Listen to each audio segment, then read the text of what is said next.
സ്വർണ്ണം മണ്ണിൽ നിന്ന് വേർതിരിച്ചെടുക്കുന്ന കണ്ടിട്ടുണ്ടോ? ലൈവായിട്ട് കാണിച്ചു തരാം കേട്ടോ. വാ, ഇവിടെയാണ് അതിൻ്റെ പ്രോസസ്സിങ് നടക്കുന്നത്. മണ്ണിൽ നിന്ന് ഇങ്ങനെ വേർതിരിച്ചെടുക്കുകയാണ് കേട്ടോ സ്വർണ്ണം.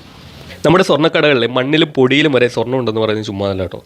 അങ്ങനെ തൂത്തുകൂട്ടി ശേഖരിച്ച മണ്ണ് ഇതേപോലെ ശേഖരിച്ച് ചാക്കുകളിലാക്കുന്നു. ഇത് നമ്മുടെ സ്വന്തം കൊട്ടിയം വനിതാ ഫാഷൻ ജ്വല്ലറിയാണ് കേട്ടോ. അതിനുശേഷം ഇതേപോലെ പല പല പ്രോസസ്സിങ്ങിലൂടെ മണ്ണിൽ നിന്നും സ്വർണ്ണത്തെ വേർതിരിച്ച് തനി തങ്കമാക്കി മാറ്റിയെടുക്കുന്നു.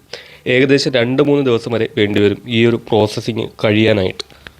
10-40 കൊല്ലമായി വേർതിരിച്ചതിനും മേൽക്കുരിയിടണം, ആസിഡ് ചെയ്യണം. അപ്പോഴേ സ്വർണം കട്ടയാവും, കട്ടായിട്ട് കിട്ടും.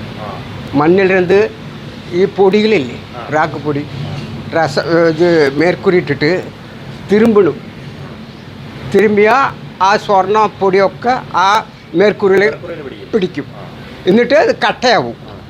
കട്ടയായ ശേഷം എടുത്തിട്ട് പിന്നെ ആസിട്ട് ഒഴിച്ചിട്ട് തിളപ്പിച്ചാൽ മേൽക്കുരിയും പോവും, അതിലുള്ള ചെമ്പ് പിച്ചലെല്ലാം പോവും. സ്വർണം മാത്രം അവിടെ കിടക്കും.